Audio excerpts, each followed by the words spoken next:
Hi friends, இன்றைக்கி நம்ம 2ஆம் வகுப்பு சூழ்நிலையியல் பாடப்புத்தகத்தில் உள்ள ஃபஸ்ட் யூனிட்டில் செகண்ட் லெசன் தான் பார்க்க போகிறோம். புலன்கள் பாதுகாப்பு. அதில் ஃபஸ்ட்டு புலன்களை பற்றி பார்க்க போகிறோம். உற்று நோக்கி கலந்துரையாடுவோம். நமது புலன்கள் யாவை? அவை நமக்கு எவ்வாறு உதவுகின்றன? புலன்கள் என்னென்ன அப்படின்னா, நமக்கு மொத்தம் 5 புலன்கள் இருக்குது. என்னென்ன அப்படின்னா, கண், காது, மூக்கு, வாய் அதாவது நாக்கு, அதுக்கப்புறமா மெய் அப்படின்னா தோல். ஓகேவா? இந்த 5ம் தான் நம்மளுடைய புலன்கள். இது எதுக்கெல்லாம் உதவுது அப்படின்னா, நம் ஐம்புலன்கள் நம்மை சுற்றியுள்ள பொருள்களை பார்க்க, கேட்க, முகர, சுவைக்க, தொட்டுணர உதவுகின்றன. இந்த ஐம்புலன்களும் நமக்கு எதுக்கு ஹெல்ப் பண்ணுது அப்படின்னா, பார்க்குறதுக்கு, கேட்குறதுக்கு, அப்புறமா ஸ்மெல் பண்ணுறதுக்கு, டேஸ்ட் பண்ணுறதுக்கு, அப்புறமா தொட்டு நம்ம ஃபீல் பண்ணுறதுக்கெலாம் இந்த ஐம்புலன்கள் தான் நமக்கு உதவுது. ஓகேவா? அடுத்தது பாருங்கள், செய்து கற்போம். உங்களுக்கு கிடைக்கும் வண்ணம் எது? படத்தில் காட்டியுள்ளவாறு ஒரு வண்ணத்தின் மீது மற்றொரு வண்ணத்தை தீட்டுக. கிடைக்கும் வண்ணத்தை எழுதுக. அதாவது 2 கலரை மிக்ஸ் பண்ணால் நமக்கு என்ன கலர் கிடைக்கும் அப்படின்னு சொல்லி நம்ம அந்த பையனை மாதிரி மிக்ஸ் பண்ணி என்ன கலர் வரப்போகுது அப்படின்னு சொல்லி செக் பண்ணி நம்ம எழுத போகிறோம். ஃபஸ்ட்டு பாருங்கள், அவங்களே கொடுத்துருக்காங்க. மஞ்சள் நிறத்தையும் நீல நிறத்தையும் மிக்ஸ் பண்ணும் போது நமக்கு என்ன வண்ணம் கிடைக்கும் அப்படின்னா பச்சை அப்படின்ட்டு அவங்களே கொடுத்துட்டாங்க. நம்ம என்ன பண்ண போகிறோம் அப்படின்னா, மஞ்சள் நிறத்து கூட சிவப்பு நிறத்தை நம்ம அதுக்கு மேலே அடித்தோன்னா நமக்கு என்ன கலர் கிடைக்கும் அப்படின்னா ஆரஞ்சு. அப்போது அந்த சர்க்கிளில் நீங்கள் ஆரஞ்சு கலர் அடிச்சுட்டு அந்த டேஷில் ஆரஞ்சு அப்படின்னு சொல்லி எழுதிக்கோங்க. அடுத்தது சிவப்பு நிறத்து கூட நீல கலர், அதாவது டார்க் ப்ளூவை நீங்கள் அடிச்சிங்க அப்படின்னா உங்களுக்கு என்ன கலர் உருவாகும் அப்படின்னா ஊதா. அப்போ அந்த சர்க்கிளில் நீங்கள் ஊதா கலர் அடிச்சுட்டு அந்த டேஷில் ஊதா அப்படின்னு சொல்லி எழுதிக்கோங்க. அடுத்தது, நம்மை சுற்றியுள்ள பொருள்களின் வண்ணங்களையும் வடிவங்களையும் பார்க்க நம் கண்கள் உதவுகின்றன. நம்மளை சுற்றி இருக்கிற பொருள், கலர் எல்லாமே பார்க்குறதுக்கு நமக்கு என்ன ஹெல்ப் பண்ணுது? நம்மளுடைய கண்கள். ஓகேவா? அடுத்த பக்கம் பாருங்கள். வானம் எப்பொழுதும் நீல நிறமாக தெரியுமா? நம்மளோட வானம் இருக்குல்ல, அது எப்போவுமே ப்ளூ கலர்லேயே இருக்குமா? அதாவது நீல கலர்லேயே இருக்குமா? இல்லை, அப்படி தானே. நைட் ஆனால் அது கருப்பு நிறத்தில் மாறிடும். காலையில் தான் நீல நிறத்தில் இருக்கும். அப்படி தானே? அப்போது விடை இல்லை. அடுத்தது, மாலை நேர வானத்தை வரைந்து வண்ணமிடுக. சாயங்காலத்தில் வானம் எப்படி இருக்குமோ அதே மாதிரி நீங்கள் வரைஞ்சி கலர் பண்ண போகிறீங்க. நான் சாயங்காலத்தில் எப்படி இருக்கும் அப்படின்னு சொல்லி வானத்தோட பிக்சர் கொடுத்துருக்கேன். இதே மாதிரி நீங்கள் அழகாக சூரியன் மறையிற மாதிரி வரைஞ்சி அழகாக வரைஞ்சிக்கோங்க. ஓகேவா? அடுத்தது பாருங்கள், உற்று நோக்கி கலந்துரையாடுவோம். நம்ம இப்போது அறுசுவை படிக்க போகிறோம். சுவையில் மொத்தம் 6 சுவை இருக்குது. என்னென்ன அப்படின்னா, இனிப்பு, புளிப்பு, உவர்ப்பு, கார்ப்பு, கசப்பு, துவர்ப்பு. இந்த 6 சுவைகள் இருக்குது. அதைத்தான் அறுசுவை நம்ம இப்போ பார்க்க போகிறோம். இனிப்புக்கு எடுத்துக்காட்டு பேரிச்சம்பழம், அப்புறமா கரும்பு. புளிப்புக்கு எலுமிச்சை, அப்புறமா புளி. அதுக்கப்புறமா உவர்ப்புக்கு உப்பு எடுத்துக்காட்டுக்கு. கார்ப்பு அப்படின்னா காரமாக இருக்கிறது, எடுத்துக்காட்டுக்கு மிளகாய். அடுத்தது கசப்பு அப்படின்னா கசக்கிறது எடுத்துக்காட்டாக கொடுத்துருக்காங்க. என்னென்ன அப்படின்னா வேப்ப இலை, அதுக்கப்புறமா பாகற்காய். அடுத்தது துவர்ப்புக்கு எடுத்துக்காட்டு பாக்கு, அப்புறமா வாழைப்பூ. இதுதான் எடுத்துக்காட்டு. ஓகேவா? உணவினை சுவைக்க நம் நாக்கு உதவுகிறது. நம்ம எல்லா உணவையும் நம்ம டேஸ்ட் பண்ணுறதுக்கு நம்மளுடைய நாக்கு ஹெல்ப் பண்ணுது. அடுத்த பக்கம் 90வது பக்கம் பாருங்கள். செய்து கற்போம். நான் யார்? படம் வரைந்து என் பெயரை எழுதுக. அவங்க கொடுத்துருக்காங்க. 4 படம் மேலே கொடுத்துருக்காங்க பாருங்கள். இந்த 4 படமும் எது எதுக்கு கரெக்டோ அதோட பேரையும் அதோட படத்தையும் நம்ம வரைஞ்சி எழுத போகிறோம். ஃபஸ்ட்டு பாருங்கள். நான் நீலமாக பச்சை நிறத்தில் கார்ப்பு சுவையுடன் இருப்பேன். நான் நீளமாக இருப்பேன், பச்சை கலரில் இருப்பேன், கார்ப்பு சுவையோடு இருப்பேன். அது வந்து என்ன அப்படின்னா விடை மிளகாய். அந்த டேஷில் மிளகாய் அப்படின்னு சொல்லி எழுதிட்டு அந்த மிளகாய் படத்தை அந்த சைடில் இதே மாதிரி வரைஞ்சிக்கோங்க. அடுத்தது, நான் நீளமாக மஞ்சள் நிறத்தில் இனிப்பு சுவையுடன் இருப்பேன். இது வந்து நீளமாக இருக்கும், மஞ்சள் நிறத்தில் இருக்கும், இனிப்பாக இருக்கும். என்னது? விடை வாழைப்பழம். அந்த வாழைப்பழத்தை வரைஞ்சிட்டு வாழைப்பழம் அப்படின்னு சொல்லிட்டு அந்த பேரையும் எழுதிக்கோங்க. அடுத்தது, நான் மஞ்சள் நிறத்தில் சிறியதாக புளிப்பு சுவையுடன் இருப்பேன். இது வந்து மஞ்சள் நிறத்தில் இருக்கும், சின்னதாக இருக்கும், இது வந்து புளிக்கும். விடை வந்து எலுமிச்சை. அந்த எலுமிச்சை பழத்தை நீங்கள் வந்து வரைஞ்சிட்டு இந்த டேஷில் எலுமிச்சை அப்படின்னு சொல்லி எழுதிக்கோங்க. அடுத்தது பாருங்கள், நான் பச்சை நிறத்தில் நீளமாக கசப்பு சுவையுடன் இருப்பேன். என் தோல் சொரசொரப்பானது. இது வந்து பச்சை கலரில் நீளமாக கசப்பு சுவையுடன் இருக்கும். இதோட தோல் வந்து சொரசொரன்னு இருக்கும். விடை வந்து பாகற்காய் அப்படின்னு சொல்லி எழுதிட்டு அதை வந்து வரைஞ்சிக்கோங்க. ஓகேவா? அடுத்தது பாருங்கள், பொருள்களை தொட்டுணர்ந்து எழுதுக. கொடுத்துருக்கிற பொருளை வந்து நீங்கள் வந்து தொட்டு பார்த்து அது எப்படி இருக்குது அப்படின்னு சொல்லி எழுத போகிறீங்க. ஃபஸ்ட்டு பாருங்கள், அந்த வெண்ணெயை தொட்டு பார்த்தா எப்படி இருக்கும்? வழுவழுப்பாக இருக்கும்ல, அப்போ வளவளப்பானது அப்படின்னு சொல்லி அவங்களே கொடுத்துட்டாங்க. கல் வந்து எப்படி இருக்கும்? கடினமானது. இந்த டேஷில் கடினமானது அப்படின்னு சொல்லி எழுதிக்கோங்க. அடுத்தது பனிக்கட்டி. ஐஸ் க்யூப்ஸ் எப்படி இருக்கும்? குளிர்ச்சியாக இருக்கும், அப்படி தானே? அப்போ அந்த டேஷில் குளிர்ச்சியானது அப்படின்னு சொல்லி எழுதிக்கணும். அடுத்தது, இந்த இலை, அந்த இலையை பாருங்கள் காஞ்சி போய் இருக்குது, அப்படி தானே? அப்போ அந்த டேஷில் உலர்ந்தது அப்படின்னு சொல்லி எழுதிக்கோங்க. அடுத்தது பஞ்சு. பஞ்சு வந்து எப்படி இருக்கும்? ரொம்ப சாஃப்டாக மென்மையாக இருக்கும், அப்படி தானே? இப்போ அந்த டேஷில் மென்மையானது அப்படின்னு சொல்லி எழுதிக்கோங்க. அடுத்தது நனைந்த துணி. ஈரமாக இருக்கிற துணி எப்படி இருக்கும்? ஈரமானது. அப்போ அந்த டேஷில் ஈரமானது அப்படின்னு சொல்லி எழுதிக்கோங்க. ஓகேவா? இதே மாதிரி நீங்கள் இருக்கிற இடத்த சுற்றி நிறைய பொருள் இருக்கும், அப்படி தானே? அந்த ஒவ்வொரு பொருளும் எந்த தன்மையோடு இருக்குது அப்படின்னு சொல்லி நீங்கள் தொட்டு பார்த்து சொல்லணும். ஓகேவா? அடுத்தது 91வது பக்கம் பாருங்கள், செயல்பாட்டு நேரம், ஆக்டிவிட்டி டைம். பின்வரும் செயல்களை செய்து கேட்கும் ஒலியை உரத்த ஒலி அல்லது மென்மையான ஒலி என எழுதுக. அதாவது கீழே கொடுத்துருக்குற அந்த செயலை வந்து நீங்கள் வந்து செஞ்சு பார்க்கணும். செஞ்சு பார்த்து இது வந்து மென்மையான ஒலி எழுப்புதா இல்லைன்னா உரத்த ஒலி எழுப்புதா அப்படின்னு சொல்லி நீங்கள் செக் பண்ணி எழுதணும். ஃபஸ்ட்டு பாருங்கள், அவங்களே கொடுத்துருக்குறாங்க. ஃபேன், மின் விசிறியை இயக்கு. நீங்கள் வந்து ஸ்விட்சு போட்ட உடனே ஃபேன் ஓடுமா? அது வந்து என்ன ஒலி?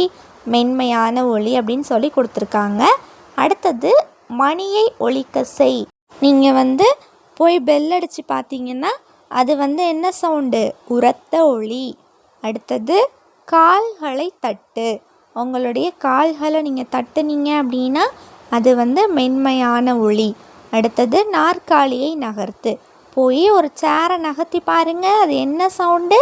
உரத்த ஒலி. அடுத்தது, கதவை திற. ஒரு கதவை திறந்து பாருங்கள், அதுவும் உரத்த ஒலி. இதே மாதிரி அடுத்தது, கரும்பலகையில் எழுது. நீங்கள் போய் உங்கள் பிளாக் போர்டில் எழுதி பாருங்கள், அது என்ன சத்தம்?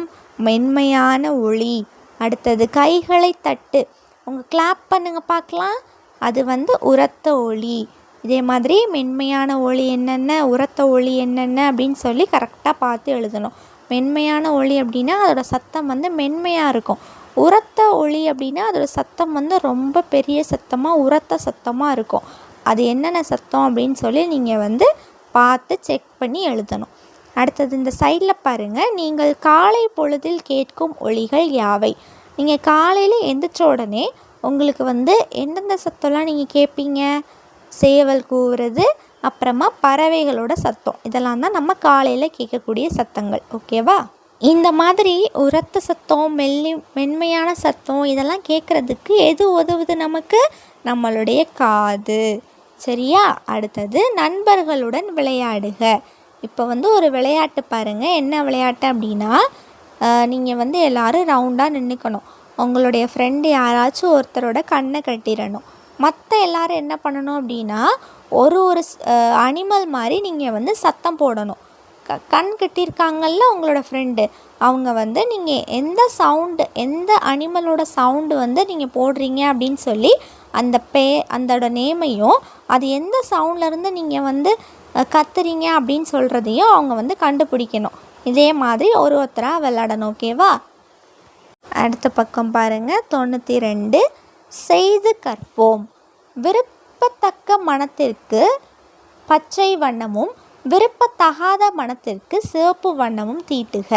அதாவது இங்கே வந்து நிறைய பிக்சர் கொடுத்துருக்காங்க. இதில் வந்து உங்களுக்கு பிடிச்ச மனம்னா நீங்கள் வந்து பச்சை வண்ணம் தீட்டணும், பிடிக்காத மனம்னா சிவப்பு வண்ணம் தீட்டணும். ஃபஸ்ட்டு பாருங்கள், மல்லிப்பூ. அந்த மனம் வந்து நமக்கு பிடிச்ச மனம் அப்படி தானே, அப்போ அதை வந்து பச்சை வண்ணம். அடுத்தது பாருங்கள், அந்த தண்ணி தேங்கி இருக்கிற அந்த சாக்கடையிலேருந்து வர ஸ்மெல்லு வந்து நமக்கு பிடிக்காது அப்படி தானே, அப்போது அதில் வந்து நீங்கள் சிவப்பு வண்ணம் தீட்டிக்கோங்க. அடுத்தது ஊதுபத்தி. அதிலேருந்து வர மனம் நமக்கு விரும்பத்தக்கது தான், அதனால் நீங்கள் அதில் வந்து பச்சை வண்ணம் தீட்டிக்கோங்க. அடுத்தது இருக்கிறது வந்து குப்பை தொட்டி. குப்பை தொட்டிலேருந்து வர ஸ்மெல்லு நமக்கு பிடிக்காது அப்படி தானே, அப்போ அது விரும்பத்தகாத மனம், அப்போது அதில் நீங்கள் சிவப்பு வண்ணம் தீட்டிக்கோங்க. அடுத்தது எலுமிச்சை. அந்த மனம் வந்து நமக்கு விரும்பத்தக்கது தான், அப்போ அதில் நீங்கள் பச்சை வண்ணம் தீட்டிக்கோங்க. இந்த மாதிரி நமக்கு வந்து விரும்பத்தக்க மனம், விரும்பத்தகாத மனம் அப்படின்னு சொல்லி நம்ம கண்டுபிடிக்கிறதுக்கு நமக்கு எது ஹெல்ப் பண்ணுது? நம்மளுடைய மூக்கு. அடுத்த கொஸ்டின் பாருங்கள், பின்வரும் சொற்களை பயன்படுத்தி அட்டவணையை நிரப்புக. அதாவது இதில் கொடுத்துருக்கிற பொருள்களோட நிறம் என்னென்ன அப்படின்னு சொல்லி எழுதணும். அதோட தன்மை வந்து மென்மையானதா, கடினமானதா, வழுவழுப்பானதா, சொரசொரப்பானதா, இல்லைன்னா துகள் போன்றதா அப்படின்னு சொல்லி கண்டுபிடிச்சி எழுதணும். அதோட மனம் வந்து நமக்கு பிடிச்ச மனமா, பிடிக்காத மனமா அப்படின்னு சொல்லி எழுதணும். ஒளி வந்து உரத்த ஒளியா இல்லை மென்மையான ஒளியா அப்படின்னு சொல்லி எழுதணும். சுவை வந்து புளிப்பு, இனிப்பு, உவர்ப்பு, துவர்ப்பு, இந்த 4 சுவையில் என்னென்ன சுவை அப்படின்னு சொல்லிட்டு அதையும் எழுத போகிறோம். ஃபஸ்ட்டு பாருங்கள், பொருள்களில் அவங்க ஒரு இது எடுத்துக்காட்டு செஞ்சுருக்காங்க பாருங்கள். எலுமிச்சை, அதோட நிறம் வந்து மஞ்சள், அதோட தன்மை வந்து மென்மையானது, மனம் வந்து நமக்கு பிடிச்ச மனம் அப்படி தானே, அப்போ விரும்பத்தக்கது அப்படின்னு சொல்லி போட்டிருக்காங்க. ஒளி வந்து அதுக்கு கிடையாது, அதனால் கிராஸ் போட்டிருக்காங்க. சுவை வந்து புளிப்பு. அடுத்தது சர்க்கரை பாருங்கள், நிறம் வந்து வெள்ளை, தன்மை வந்து துகள் போன்றது, அதுக்கு மனம் கிடையாது, ஒளியும் கிடையாது, சுவை வந்து இனிப்பு. அடுத்தது கிளி பாருங்கள், நிறம் வந்து பச்சை, தன்மை வந்து மென்மையானது, மனம் வந்து கிடையாது, ஒளி வந்து அதோட சவுண்ட் எப்படி இருக்கும்? மென்மையான ஒளி, சுவையும் கிடையாது.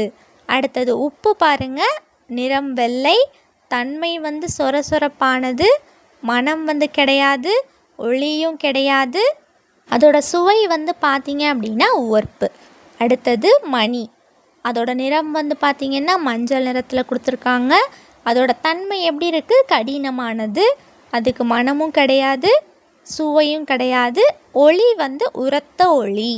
அடுத்தது பருத்தி பஞ்சு, நிறம் வந்து வெள்ளை, தன்மை வந்து மென்மையானது, ரொம்ப சாஃப்டாக இருக்கும் அப்படி தானே, இதுக்கு வந்து மனம் கிடையாது, ஒளியும் கிடையாது, சுவையும் கிடையாது. அடுத்தது ரோஜாப்பூ, நிறம் வந்து இளஞ்சிவப்பு, தன்மை வந்து மென்மையானது, மனம் வந்து விரும்பத்தக்கது, ஒளி கிடையாது, சுவையும் கிடையாது. அடுத்தது வாழைப்பூ, அதோட நிறம் வந்து அடர் சிவப்பு, தன்மை வந்து மென்மையானது, மனம் வந்து விரும்பத்தக்கது, ஒளி கிடையாது, சுவை வந்து துவர்ப்பு. ஓகேவா? அடுத்த பக்கம் பாருங்கள், 93வது பக்கம், பாதுகாப்பு. அதில் ஃபஸ்ட்டு வீட்டில் பாதுகாப்பு பார்க்க போகிறோம். உற்று நோக்கி கலந்துரையாடுவோம். வீட்டில் பின்பற்ற வேண்டிய பாதுகாப்பு விதிமுறைகள் யாவை?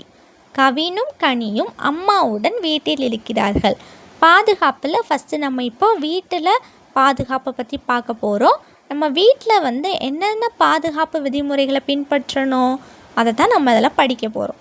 கவின், கனி அப்படின்னு சொல்லி 2 பேரும் அவங்க அம்மா கூட வீட்டில் வந்து இருக்கிறாங்க. ஃபஸ்ட்டு படத்தை பாருங்கள். கவின், சற்று பொறு, கைகளை துடைத்த பின் மின் பொத்தானை தொடு. கனி வந்து கவினை பார்த்து சொல்கிறா, கவின் கொஞ்சம் வெயிட் பண்ணு, உன்னோட கையை வந்து தொடச்சிட்டு அதுக்கப்புறமா நீ போய் ஸ்விட்சு போடு அப்படின்னு சொல்கிறான். ஏன்னா கை வந்து ஈரமாக இருக்குது, ஈரத்தோடு போட்டால் நமக்கு ஷாக் அடிக்கும் அப்படி தானே, அதனால் அவள் வந்து காஞ்ச பிறகு போடு அப்படின்னு சொல்லி சொல்கிறான். அடுத்தது, கூர்மையான பொருள்களை எப்போதும் காதில் நுழைக்காதே. கனி வந்து கவினை பார்த்து சொல்கிறா, நீ வந்து கூர்மையான பொருளை வந்து எப்போவுமே நீ வந்து காதில் போடக்கூடாது அப்படின்னு சொல்கிறா. அடுத்தது பாருங்கள், கவின் வந்து அவங்க அம்மா கிட்டே போய் கிச்சனில் போய் நிற்கிறான். அவங்க அம்மா சொல்கிறாங்க, கவின் நெருப்பு சுட்டுவிடும், சற்று தள்ளியே நில். கவின் இங்கே பக்கத்தில் வந்தன்னா நெருப்பு வந்து சுட்டுரும், அதனால் கொஞ்சம் தள்ளியே நில் அப்படின்னு சொல்லி அவங்க அம்மா வந்து சொல்கிறாங்க. அடுத்தது பாருங்கள், அவன் வந்து அந்த ஸ்டூல் மேலே ஏறி நிற்கிறான். கனி வந்து ஓடி வந்து, ஓ வேண்டாம், பெரியவர்களின் உதவியுடன் தான் மருந்துகளை எடுக்க வேண்டும். அவன் வந்து ஸ்டூலில் ஏறி மருந்து எடுத்துகிட்டு இருக்கான். அதனால் கனி வந்து ஓடி வந்து கவினை வந்து, இல்லை வேணாம், பெரியவங்களோட ஹெல்ப்போடு தான் நம்ம வந்து மருந்து எடுக்கணும், நீ வந்து இப்படி தனியாக எடுக்கக்கூடாது அப்படின்னு சொல்லி சொல்கிறான். அடுத்தது பாருங்கள், அவன் வந்து அந்த படிக்கட்டு ஸ்லைடில் வந்து உட்காந்து அருமை அப்படின்னு சொல்லி விளாண்டுட்ருக்கான். இப்படி விளாடுறது நல்லதா? கிடையாது அப்படி தானே, கீழே விழுந்தீங்கன்னா அவ்வளோந்தான். படிக்கட்டில் நடந்து செல்வதே பாதுகாப்பானது அப்படின்னு சொல்லி அவங்க அம்மா சொல்கிறாங்க. படிக்கட்டில் நடந்து தான் போகணும், இதே மாதிரி சறுக்கிலாம் விளாடக்கூடாது, ஓகேவா? இவ்வளோ நேரமும் நம்ம வீட்டில் பாதுகாப்பு பார்த்தோம். இப்போ பள்ளியில் பாதுகாப்பு பார்க்கலாமா? நம்ம ஸ்கூலில் எப்படி பாதுகாப்பாக இருக்கணும் அப்படின்னு சொல்லிட்டு பக்கம் வந்து 94 எடுத்துக்கோங்க. உற்று நோக்கி கலந்துரையாடுவோம். பள்ளியில் நானும் என் நண்பர்களும் எவ்வாறு பாதுகாப்பாக இருப்போம்? ஸ்கூலில் வந்து நீங்களும் உங்கள் ஃப்ரெண்ட்ஸும் எப்படி பாதுகாப்பாக இருக்கணும்? மேம் சொல்கிறாங்க பாருங்கள், கூர்மையான பொருள்களை கவனமாக பயன்படுத்துங்கள். ஷார்ப்பாக இருக்கிற, அதாவது கூர்மையாக இருக்கிற பொருள்லாம் நீங்கள் என்ன பண்ணணும், ரொம்ப கவனமாக யூஸ் பண்ணணும் அப்படின்னு சொல்லி மேம் வந்து எல்லாருக்கும் சொல்கிறாங்க. அதுக்கப்புறம் பாருங்கள், இதோ என்னால் நிற்க முடிகிறதே, நீ விழப்போகிறாய் அப்படின்னு சொல்லிட்டு அந்த பொண்ணு சொல்கிறான். அந்த பையன் வந்து அந்த ஸ்டூலில் அந்த சேரில் ஒத்த காலில் நின்றுட்டு என்னால் இப்படி நிற்க முடியுதே அப்படின்னு சொல்லி சொல்கிறான். அந்த பாப்பா சொல்கிறான், நீ கீழே விழ போகிற அப்படின்னு சொல்கிறான். இப்படி நிற்கக்கூடாது, சரியா? அடுத்தது பாருங்கள், அவன் வந்து கீழே விழுந்து ஆ ஆ அப்படின்னு சொல்லி கத்துறான். மேம் வந்து சொல்கிறாங்க, வகுப்பறை விளையாடுவதற்கான இடமன்று, கிளாஸ் ரூம் வந்து உங்களுக்கு விளையாடுறதுக்கான பிளேஸ் கிடையாது அப்படின்னு சொல்லி மேம் சொல்கிறாங்க. இங்கே வந்து கிளாஸ் ரூமில் விளையாடக்கூடாது. அடுத்தது வந்து மேம் சொல்கிறாங்க பாருங்கள், எல்லோரும் லைனில் போகிறாங்க. அதை பார்த்து அனைவரும் வரிசையில் நடப்பதை பார்க்க மகிழ்ச்சியாக இருக்கிறது, எல்லோரும் இப்படி லைனில் அழகாக போகிறத பார்க்க எனக்கு ரொம்ப சந்தோஷமாக இருக்குது அப்படின்னு சொல்லி அவங்க மேம் சொல்கிறாங்க. அதுக்கப்புறமா அவன் வந்து கேட்குறான், நான் விளையாடலாமா அப்படின்னு சொல்லி கேட்குறான். மேம் சொல்கிறாங்க, விளையாடும்போது பிறரை தள்ளாதே அப்படின்னு சொல்கிறாங்க. விளையாடும் போது நீங்கள் வந்து பார்த்து விளையாடணும், மற்றவங்கள தள்ளி விடக்கூடாது, ஓகேவா? அடுத்தது கீழே பாருங்கள், நான் விதிமுறைகளை பின்பற்றுவேன் ஏனெனில் டேஷ், நான் வந்து விதிமுறைகளெல்லாம் பின்பற்றுவேன், ஏன் அப்படின்னா அதுவே என் பாதுகாப்பு அப்படின்னு சொல்லி எழுதிக்கோங்க, ஓகேவா? அடுத்த பக்கம் 95வது பக்கம் எடுத்துக்கோங்க. செய்து கற்போம். பாதுகாப்பான செயல்களுக்கு பச்சை வண்ணத்தையும் பாதுகாப்பற்ற செயல்களுக்கு சிவப்பு வண்ணத்தையும் பயன்படுத்தி புள்ளிகளை இணைக்கவும். இங்கே கொடுத்துருக்க செயல்களில் எதெல்லாம் பாதுகாப்பான செயலோ அதுக்கு வந்து நீங்கள் வந்து பச்சை வண்ணமும், பாதுகாப்பற்ற செயலுக்கு நீங்கள் வந்து சிவப்பு வண்ணமும் பயன்படுத்தி நீங்கள் அந்த புள்ளிகளெல்லாம் இணைக்கணும். ஃபஸ்ட்டு கொடுத்துருக்க படத்தை பாருங்கள். அந்த மனிதர் வந்து சீசாவில் விளையாடுறாங்க. ஆனால் அந்த சீசாவில் விளையாடும் போது 2 சைடும் பிடிச்சிட்டு ஜாக்கிரதையாக விளையாடணும். ஆனால் அங்கே பாருங்கள், கையை தூக்கிட்டு ஹாயாக சறுக்குறாங்க, அது வந்து பாதுகாப்பற்றது. அப்போது நீங்கள் அதுக்கு சிவப்பு வண்ணம் பயன்படுத்தி புள்ளிகளை இணைச்சிக்கோங்க. அடுத்தது பாருங்கள், அந்த எலக்ட்ரிக் ஷாக், அதாவது அந்த ஸ்விட்சில் போய் கையை வைக்கிறாங்க, அது வந்து பாதுகாப்பற்றது அப்படி தானே. அப்போது அதையும் நீங்கள் வந்து சிவப்பு வண்ணத்தில் பயன்படுத்தி புள்ளிகளை இணைத்துக்கோங்க. அடுத்த படம் பாருங்கள், நின்றுட்டே அந்த சிசரை வச்சு கட் பண்ணுறாங்க, அதுவும் பாதுகாப்பற்றது அப்படி தானே. அப்போது அதையும் நீங்கள் வந்து சிவப்பு வண்ணத்தால் புள்ளிகளை இணைத்துக்கோங்க. அடுத்த படம் வந்து சைக்கிள் ஓட்டுறாங்க ஹெல்மெட் போட்டுட்டு, அப்போ அது வந்து பாதுகாப்பானது, அதனால் அதுக்கு பச்சை வண்ணம். அடுத்தது பாருங்கள், நெருப்பில் போய் கை வைக்க போகிறாங்க. இதுவும் பாதுகாப்பற்றது. அப்போ சிவப்பு வண்ணத்தை பயன்படுத்தி புள்ளிகளை இணைத்துக்கோங்க. ஓகேவா? அடுத்தது பாருங்கள், இது போன்ற சூழ்நிலையை எதிர்கொண்டால் நீங்கள் என்ன செய்வீர்கள்? டிக் குறியிடுக. இங்கே பாருங்கள், அந்த பையனை இன்னொரு பொண்ணு வந்து அதை காதை பிடிச்சி இழுக்கிறா. இந்த மாதிரி உங்களுக்கு சூழ்நிலை வந்துச்சுன்னா நீங்கள் என்ன பண்ணுவீங்க அப்படின்னு சொல்லி டிக் பண்ண போகிறீங்க. தயவு செய்து நிறுத்துங்கள் என்று கூறுவேன், இல்லைன்னா ஆசிரியரிடம் கூறுவேன், உதவி கேட்பேன். இதிலெல்லாம் டிக் பண்ணிக்கோங்க. ஓகேவா? அடுத்த பக்கம் பாருங்கள், 96வது பக்கம். நீர்நிலைகளில் பாதுகாப்பு. உற்று நோக்கி கலந்துரையாடுவோம். இப்போ நம்ம நீர்நிலைகளில் பாதுகாப்பை பற்றி பார்க்க போகிறோம். திருவிழாவிற்கு செல்லும் வழியில் அம்மா அப்பா அந்த 2 பிள்ளைங்க பாருங்கள் திருவிழாவுக்கு போகிறாங்க. போகிற வழியில் அங்கே குளத்தில் வந்து குளிச்சிட்ருக்காங்க. அதை பார்த்துட்டு அந்த பொண்ணு கேட்குறா, நாம் குளத்தில் குளிக்கலாமா அப்படின்னு சொல்லி கேட்குறா. அதுக்கு அவங்க அம்மா சொல்கிறாங்க, ஆம், பெரியவர்களுடன் இருக்கும்போது மட்டுமே. அதாவது குளிக்கலாமான்னு கேட்டப்போ அவங்க அம்மா சொல்கிறாங்க, ஆமாம், ஆனால் பெரியவங்க இருக்கும்போது மட்டும்தான், அவங்க கூட சேர்ந்து தான் நீங்கள் குளிக்கணும் அப்படின்னு சொல்கிறாங்க. அதுக்கப்புறமா பாருங்கள், அந்த கவின் அந்த பையன் வந்து அந்த கிணத்தை போய் எட்டி பார்க்குறான். அவங்க அம்மா சொல்கிறாங்க, கவின் கிணற்றை எட்டி பார்க்காதே, கிணத்தை வந்து எட்டி பார்க்காத அப்படின்னு சொல்லி சொல்கிறாங்க. அடுத்தது, பழுதடைந்த சுவர் இடிந்து விழ வாய்ப்புள்ளது, தள்ளியே நிற்போம். அதாவது அதில் ஒரு டேமேஜான ஒரு சுவர் இருக்குது, அதனால் நம்ம தள்ளியே நிற்கலாம், அது வந்து விழுறதுக்கு கூட வாய்ப்பு இருக்குது அப்படின்னு சொல்லி அவங்க அப்பா சொல்கிறாங்க. ஏன்னா அதில் பாருங்கள் மழையும் பெஞ்சிட்ருக்கு அப்படி தானே, அப்போது அது வந்து விழுறதுக்கு நிறையவே வாய்ப்பு இருக்குது, அதனால் நம்ம தள்ளியே நிற்கலாம் அப்படின்னு சொல்லி அவங்க அப்பா சொல்கிறாங்க. அடுத்த பக்கம் பாருங்கள், 97வது பக்கம். செய்து கற்போம். தெரிவு செய்து எழுதுக. கொடுத்துருக்கிறத பாருங்கள். ஃபஸ்ட்டு படத்தில் என்ன கொடுத்துருக்குறாங்க? நீச்சல் நீந்துறாங்க அப்படின்னு தானே. அப்போது மேலே வந்து 4 ஆப்ஷன் கொடுத்துருக்காங்க. இதில் எது கரெக்டானது பாருங்கள்? விடை வந்து பெரியவர்கள் உதவியுடன் நீந்த வேண்டும். அடுத்த 2வது படத்தை பாருங்கள். மின் கம்பத்தை சுற்றி தண்ணீர் தேங்கி இருப்பதால் கவனமாக இருக்கவும். அடுத்த 3வது படம். படிகள் வழுக்கலாம், கவனமாக நடக்கவும். அடுத்த 4வது படத்துக்கு ஏற்றது எது அப்படின்னா, தண்ணீர் உள்ள இடம் ஆழமாக இருக்கலாம், உள்ளே இறங்காதே.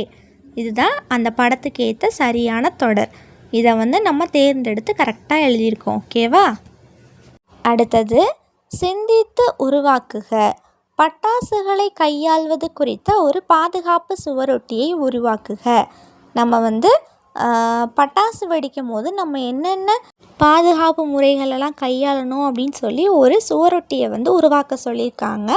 இதில் பாருங்கள், பெரியவர் உதவியுடன் பட்டாசுகளை வெடிப்போம், தீ அணைப்பு சாதனங்களை தயார் நிலையில் வைப்போம், வெடிக்காத பட்டாசுகளை தொட்டு பார்க்கக்கூடாது, கண்களுக்கு அருகில் பட்டாசுகளை வைக்கக்கூடாது அப்படின்னு சொல்லி நம்ம வந்து ஒரு சுவரொட்டியை ரெடி பண்ணியிருக்கோம். ஓகேவா? அடுத்த பக்கம் பாருங்கள், 98வது பக்கம். சமுதாயத்தில் பாதுகாப்பு. உற்று நோக்கி கலந்துரையாடுவோம். திருவிழாவில் இப்போ அந்த 4 பேரும் திருவிழாவுக்கு போயிட்டாங்க. அதில் அந்த பையன் கவின் பாருங்கள், ஆஹா எவ்வளவு பொம்மைகள் அப்படின்னு சொல்லி அந்த பொம்மையை பார்த்துட்டு போகிறான். அதுக்கு அவங்க அக்கா சொல்கிறாங்க, பொறு, எங்களுடனே இரு அப்படின்னு சொல்கிறா. இரு, வெயிட் பண்ணு, எங்கள் கூட இரு, பொம்மையை அப்புறம் பார்க்கலாம் அப்படின்னு சொல்லி சொல்கிறா. அதுக்குள்ளேயே கவின் வந்து ஓடி போகிறான். பின்னாடியே அவங்க அக்காவும் கவின் நெல்லு அப்படின்னு சொல்கிறா. ஆனால் அவன் போயிட்டான். அதுக்கப்புறமா பாருங்கள், அவன் தொலைஞ்சி போயிட்டான். கனி, அம்மா எங்கே இருக்கீங்க அப்படின்னு சொல்லி தேடுறான். நீங்கள் காணாமல் போனால் என்ன செய்வீர்கள்? நீங்கள் வந்து ஏதாவது ஒரு இடத்துல காணாமல் போயிட்டா என்ன பண்ணுவீங்க? சரி, இங்கே என்ன பண்ணுறாங்க, காணாமல் போனோம் அப்படின்னா நம்ம என்ன பண்ணலாம் அப்படின்னு சொல்லி கற்றுக்கலாம். ஓகேவா? அவன் பாருங்கள் தொலைஞ்சி போய் நிற்கிறான். நான் என்ன செய்ய வேண்டும் அப்படின்னு சொல்லி கேட்குறான். பயப்படாதே, உனக்கு உதவி செய்பவர்கள் இருக்கிறார்கள், அவர்களிடம் உதவி கேட்கவும். பயப்படாத, உனக்கு வந்து ஹெல்ப் பண்ணுறவங்க இருக்கிறாங்க, அவங்கக்கிட்ட நீ ஹெல்ப் கேளு. காவலர் இருக்கும் இடம் அறிய அருகில் இருப்பவரிடம் உதவி கேட்கவும். உங்களை சுற்றி ஏதாவது பெரியவங்க இருந்தாங்கன்னா அவங்கக்கிட்ட போய் இங்கே பக்கத்தில் எங்கே போலீஸ் ஸ்டேஷன் இருக்குது அப்படின்னு சொல்லி கேட்டு இங்கே வந்து அங்கே போய் உங்கள் பெற்றோரின் அலைபேசி எண்ணை அவரிடம் கூறவும். உங்களுடைய அம்மா அப்பா நம்பர் யாராவது நம்பரை வந்து நீங்கள் போலீஸ்கிட்ட கொடுத்தீங்க அப்படின்னா அவங்க வந்து கால் பண்ணி உங்கள் அம்மா அப்பாட்ட சேர்த்துருவாங்க. அப்படி இல்லை போலீஸ் யாரோ உங்களுக்கு தெரியல அப்படின்னா உங்களுக்கு பக்கத்தில் இருக்க ஏதாவது பெரியவங்கள்ட்ட போயிட்டு நீங்கள் வந்து 1098 இல்லை அப்படின்னா 14417 இந்த நம்பருக்கு நீங்கள் கால் பண்ண சொன்னீங்க அப்படின்னா அவங்க வந்து உங்களுக்கு ஹெல்ப் பண்ணி உங்களை உங்கள் அம்மா அப்பா கிட்ட போய் சேர்த்துருவாங்க. ஓகேவா? இந்த நம்பரை வந்து நீங்கள் வந்து நல்லா ஞாபகம் வச்சுக்கணும். இவங்க வந்து உங்களுக்கு ஹெல்ப் பண்ணுவாங்க. என்ன நம்பர்? 1098 இல்லை அப்படின்னா 14417. ஓகேவா? அடுத்த பக்கம் பாருங்கள், செயல்பாட்டு நேரம். இது வந்து ஒரு ஆக்டிவிட்டி டைம். எல்லோரும் வந்து ஒரு லைனில் வந்து நிற்கணும். இந்த உங்கள் மேம் வந்து என்ன பண்ணியிருப்பாங்க அப்படின்னா பாதுகாப்பானது அப்படின்னு சொல்லி ஒரு சைடில் எழுதியிருப்பாங்க, பாதுகாப்பற்றது அப்படின்னு சொல்லி ஒரு சைடில் எழுதியிருப்பாங்க. அவங்க சொல்கிற செயல் வந்து பாதுகாப்பானதுன்னா ஒரு சைடில் குதிக்கணும், பாதுகாப்பற்றது அப்படின்னா அந்த சைடில் குதிக்கணும். இப்போது வரிசையில் இருப்பது வந்து பாதுகாப்பானது அப்படி தானே? அப்போது எல்லோரும் பாதுகாப்பானதில் குதிக்கணும். நீங்கள் வந்து ஈரக்கையோட ஸ்விட்ச் போர்டை தொடுறது அப்படின்னு சொன்னாங்கன்னா அது வந்து பாதுகாப்பற்றது. அப்போ பாதுகாப்பற்ற சைடில் நீங்கள் குதிக்கணும். இதே மாதிரி உங்கள் மேம் சொல்கிறது வந்து என்ன செயல் அப்படின்னு நீங்கள் கண்டுபிடிச்சி அந்த சைடு குதித்து நீங்கள் வந்து விளையாடலாம். இது வந்து ஒரு ஆக்டிவிட்டி மாதிரி. ஓகேவா? அடுத்தது பாருங்கள், செய்து கற்போம். பள்ளி முடிந்த பிறகு உங்களை அழைத்து செல்ல ஒருவரும் வரவில்லை. யாரிடம் உதவி கேட்பீர்கள்? புதிர் பாதையில் கண்டுபிடிக்க. நீங்கள் வந்து ஸ்கூல் முடிஞ்சிருச்சு உங்களுக்கு, ஆனால் உங்களை கூட்டிகிட்டு போகிறதுக்கு யாரும் வரல. நீங்கள் வந்து யார்கிட்ட போய் ஹெல்ப் கேட்பீங்க? இங்கே பாருங்கள், இதில் வந்து பாதை காட்ட போகிறோம். ஆட்டோவுக்கு போகிறதுக்கு வழி இல்லை. மேலே பாருங்கள், உங்கள் மேம்க்கு போகிறதுக்கு வழி இருக்குது. அப்போது இந்த அப்படியே அழகாக வழி காமிச்சு நீங்கள் வந்து உங்கள் மேம் கிட்ட போய் நீங்கள் வந்து ஹெல்ப் கேட்கலாம். அடுத்த பக்கம் 100வது பக்கம் பாருங்கள், கற்றல் பயணம். வேறுபட்ட ஒன்றை வட்டமிடுக. இதில் வந்து 4 படம் கொடுத்துருக்காங்க. இதில் வேறுபட்டதை வட்டமிட சொல்லியிருக்காங்க. ஃபஸ்ட்டு ரோஜாப்பூ, அடுத்தது ஊதுபத்தி, அடுத்தது எலுமிச்சை, அடுத்தது ட்ரம்ஸ் கொடுத்துருக்காங்க. இதில் எது வேறுபட்டது? ட்ரம்ஸ். அப்படி தானே? ஏன் அப்படின்னா மற்றது எல்லாமே மனம் வீசக்கூடியது, ஆனால் ட்ரம்ஸ் வந்து சத்தம் எழுப்பக்கூடியது. அப்போ அதுதான் வேறுபட்டது. அதை வட்டமிட்டுக்கோங்க. அடுத்தது செயலுடன் உரிய புலனை கோடிட்டு இணைக்க. அந்த ஆக்ஷன்ஸுக்கு ஏற்ற கரெக்டான புலன் எதுவோ அது கூட நம்ம கோடிட்டு இணைக்க போகிறோம். ஃபஸ்ட்டு பாருங்கள், அவன் வந்து காதால் கேட்குற மாதிரி ஆக்ஷன் பண்ணுறான். அப்போது விடை கேட்டல். அடுத்தது பாருங்கள், அவன் வந்து தொடுறான். அப்போது விடை தொடுதல். அது கூட மேட்ச் பண்ணிக்கோங்க. அடுத்தது அந்த பாப்பா வந்து ரோஸ் பூவை ஸ்மெல் பண்ணி பார்க்குறா. அப்போ விடை முகர்தல். அது கூட இணைச்சிக்கோங்க. அடுத்து 3rd கொஸ்டின் பாருங்கள், உங்களுக்கு தீங்கு விளைவிக்கும் பொருள்களை வட்டமிடுக. இதில் கொடுத்துருக்கிறதுல உங்களுக்கு எதெல்லாம் தீங்கு விளைவிக்கிற பொருட்களோ அதை வந்து நீங்கள் வட்டமிடணும். ஃபஸ்ட்டு பாருங்கள், ஸ்பூனு. அது வந்து நமக்கு எந்த தீங்கும் விளைவிக்காது. அடுத்து கிளாஸ் ஃபுல்லாக தண்ணி இருக்குது, அதுவும் நமக்கு எந்த பிரச்சனையும் இல்லை. அடுத்தது ஸ்டவ்வில் நெருப்பு எரிஞ்சிட்ருக்கு, அது வந்து நமக்கு தீங்கு விளைவிக்கக்கூடியது. அப்போ அதை வட்டமிட்டுக்கோங்க. அடுத்தது ஸ்விட்சு போர்டில் ப்ளக் இருக்குது, அதை வந்து உருவி இருக்காங்க. இது வந்து நமக்கு ஷாக் அடிக்க வாய்ப்பு இருக்குது. அப்போது தீங்கு விளைவிக்கிறது, அதனால் வட்டமிட்டுக்கோங்க. அடுத்தது பாருங்கள், கிளாஸ் வந்து உடஞ்சிருக்கு. அப்போது இதனால் வந்து நமக்கு கீறுறதுக்கு நிறைய வாய்ப்பு இருக்குது. அப்போது இதுவும் தீங்கு விளைவிக்கிற பொருள், அதனால் அதையும் நம்ம வட்டமிடுறோம். அடுத்தது பிளேடு. இதுவும் நமக்கு ரொம்பவே தீங்கு விளைவிக்கிற பொருள். கீறுச்சு அப்படின்னா நமக்கு நிறைய ரத்தம் வந்து வேஸ்ட்டாக போகும். இப்போ இதுவும் வந்து தீங்கு விளைவிக்கிறது. அடுத்தது கேக்டஸ், அதாவது முள்ளு செடி. இதுவும் நமக்கு குத்தும் அப்படி தானே? அப்போ இதுவும் தீங்கு விளைவிக்கிறது. அப்போ அதையும் நீங்கள் வட்டமிட்டுக்கோங்க. அடுத்தது 4th கொஸ்டின் பாருங்கள், மீனா காணாமல் போய்விட்டாள், அவள் என்ன செய்ய வேண்டும்? மீனா வந்து காணாமல் போயிட்டா அப்படின்னா என்ன செய்யணும்? கீழே கொடுத்துருக்க ஆப்ஷன்ஸில் எது கரெக்டோ அதை டிக் பண்ண போகிறோம். காவலரிடம் செல்ல வேண்டும், அதை டிக் பண்ணிக்கோங்க. அடுத்தது 1098 அல்லது 14417 என்ற எண்ணை தொடர்பு கொள்ள வேண்டும், அதையும் டிக் பண்ணிக்கோங்க. பெற்றோரை தேடி கண்டுபிடிக்க வேண்டும், இதையும் டிக் பண்ணிக்கோங்க. 4வதாக கொடுத்துருக்கிறதுல வந்து தெரியாத நபர்களுடன் செல்ல வேண்டும்னு இருக்குது. தெரியாத நபர்கள்கிட்ட போகக்கூடாது அப்படி தானே? அப்போ அதை நீங்கள் டிக் பண்ணக்கூடாது.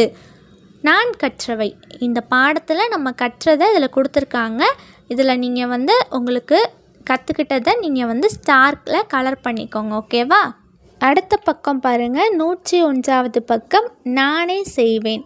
கொடுக்கப்பட்ட படங்களை பார்த்து பாதுகாப்பான செயல்களுக்கு பச்சை வண்ணமும் பாதுகாப்பற்ற செயல்களுக்கு சிவப்பு வண்ணமும் தீட்டுக. அதாவது இந்த கொடுத்துருக்க படங்களில் இருக்கிறது வந்து எதெல்லாம் பாதுகாப்பான செயலோ அதுக்கு வந்து பச்சை வண்ணமும் பாதுகாப்பற்ற செயலுக்கு சிவப்பு வண்ணமும் தீட்டணும். ஃபஸ்ட்டு பாருங்கள், அந்த பையன் வந்து டஸ்ட்பினில் குப்பையை போடுறான். இது வந்து பாதுகாப்பான செயல், அப்போது பச்சை வண்ணம் தீட்டிக்கோங்க. அடுத்தது அந்த பையன் வந்து டேபிள் மேலே ஏறி நிற்கிறான். இது வந்து பாதுகாப்பற்ற செயல் அப்படி தானே? அப்போ நீங்கள் சிவப்பு வண்ணம் அந்த சர்க்கிளில் தீட்டணும். அடுத்து 3வது படத்தில் பாருங்கள், லைனில் நின்று ஹேண்ட் வாஷ் பண்ணுறாங்க. இது வந்து பாதுகாப்பான செயல், அப்போது அந்த வட்டத்தில் பச்சை வண்ணம் தீட்டிக்கோங்க. அடுத்தது ஒரு பொண்ணு வந்து இன்னொரு பொண்ணை தள்ளி விடுறா. இது வந்து பாதுகாப்பற்ற செயல், அப்போது சிவப்பு வண்ணம் தீட்டிக்கோங்க. அடுத்தது அந்த பையன் பாருங்கள், அந்த ஸ்டெப்ஸில் இருக்கிற அந்த சைடில் இருக்க கம்பியில் வந்து அவன் தொங்கிட்டு சறுக்கிட்டு வரான். அப்போது இது வந்து பாதுகாப்பற்ற செயல், அப்போது அதனால் அதில் சிவப்பு வண்ணம் தீட்டிக்கோங்க. ஓகேவா? அடுத்தது பாருங்கள், பாதுகாப்பான செயலை தெரிவு செய்து எழுதுக. இதில் கொடுத்துருக்கிறதுல எது பாதுகாப்பான செயல் அப்படின்னு சொல்லி நம்ம கண்டுபிடிச்சி எழுத போகிறோம். நான் குளம் அல்லது ஆற்றின் அருகில் நிற்கும்போது தண்ணீரை விட்டு விலகி இருப்பேன், அதை வந்து எடுத்து எழுதிக்கோங்க. அடுத்தது, நான் வகுப்பறையில் மேசையை எழுத பயன்படுத்துவேன், அதை வந்து நீங்கள் எடுத்து எழுதிக்கோங்க. இதுதான் பாதுகாப்பான செயல். அடுத்தது 3 பாருங்கள், செயலுக்கு ஏற்ற புலன் உணர்வுகளை எடுத்து எழுதுக. கொடுத்துருக்கிற அந்த பிக்சருக்கு ஏற்றவாறு நம்ம எந்த புலன் வந்து கரெக்டோ அதை வந்து எடுத்து எழுதணும். ஃபஸ்ட்டு பாருங்கள், அந்த பையன் வந்து சாப்பிட்டுட்ருக்கான், அப்போது விடை வந்து சுவைத்தல். செகண்ட் பிக்சரில் அந்த பொண்ணு வந்து அந்த ரோஸ் பூவை ஸ்மெல் பண்ணி பார்க்குறா, அப்போது விடை முகர்தல். அடுத்தது பாருங்கள், அந்த பொண்ணு வந்து அவங்க அம்மா சொல்கிறத கேட்டுக்கிட்டு இருக்கா, அந்த மணி சவுண்டை, அப்போது விடை வந்து கேட்டல். அடுத்தது வந்து அந்த பையன் வந்து அந்த தொடுறான், அப்போது விடை தொடுதல். அடுத்த பக்கம் 102வது பக்கம் பாருங்கள், செயலை பொருத்தமான குறியீட்டுடன் கோடிட்டு இணைக்கவும். 4 செயல் கொடுத்துருக்காங்க. இதில் வந்து தம்ஸ் அப் கொடுத்துருக்காங்க, அப்புறம் தம்ஸ் டவுன் கொடுத்துருக்காங்க. இதில் வந்து எது வந்து சரியான செயலோ அதுக்கு வந்து தம்ஸ் அப் கூட இணைக்கணும், எது வந்து தவறான செயலோ அதை வந்து கீழே பார்த்து இருக்கிற மாதிரி அந்த கை கூட இணைக்க போகிறோம். ஃபஸ்ட்டு பாருங்கள், ஷேர் பண்ணி சாப்பிட்றாங்க எல்லாரும், அது வந்து சரியான செயல். அப்போ நீங்கள் வந்து கையை வந்து மேலே பார்த்து தம்ஸ் அப் இருக்கிறத நீங்கள் வந்து கோடு போட்டு இணைச்சிக்கோங்க. அடுத்தது 2வது படத்தில் அவங்க 2 பேரும் சேர்ந்து படிக்கிறாங்க, கலர் பண்ணுறாங்க, அப்போ இதுவும் சரியான செயல். அப்போ வந்து மேலே பார்த்துருக்கிற மாதிரி அந்த கையை வந்து நீங்கள் இணைச்சிக்கலாம். அடுத்தது பாருங்கள், 3வது பிக்சரில் ஒரு பையன் வந்து ஒரு பையனை தள்ளி விடுறான். இது வந்து தவறான செயல்ன்றனால நீங்கள் வந்து அந்த கை வந்து கீழே பார்த்து இருக்கிற மாதிரி இருக்கிற படத்தை வந்து மேட்ச் பண்ணிக்கோங்க.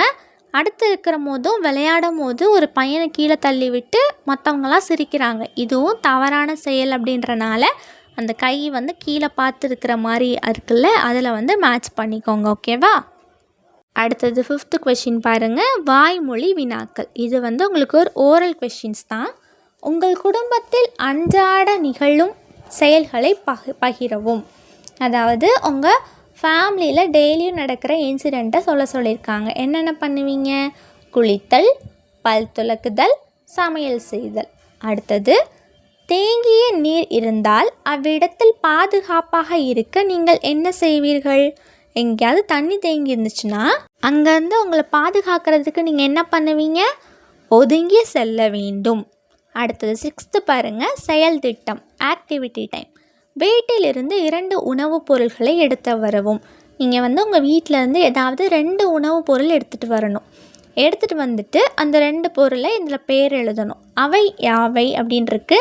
என்னென்ன கொண்டு வந்திருக்கீங்க அப்படின்னு சொல்லி கேட்டிருக்காங்க. நீங்கள் என்னென்ன எடுத்துகிட்டு வந்தீங்களோ அதோட பேரை வந்து இதில் எழுதிக்கோங்க.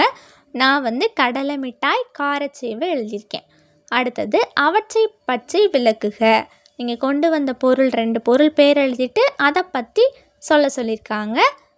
கடலை மிட்டாய் வந்து இனிப்பாக இருக்கும், மணமாகவும் இருக்கும். காரச்சேவு வந்து காரமாக இருக்கும், மணமாக இருக்கும். இதே மாதிரி நீங்கள் கொண்டு வந்த உணவு பேர் எழுதி அது எப்படி இருக்கும் அப்படின்னு சொல்லியும் எழுதணும். ஓகேவா?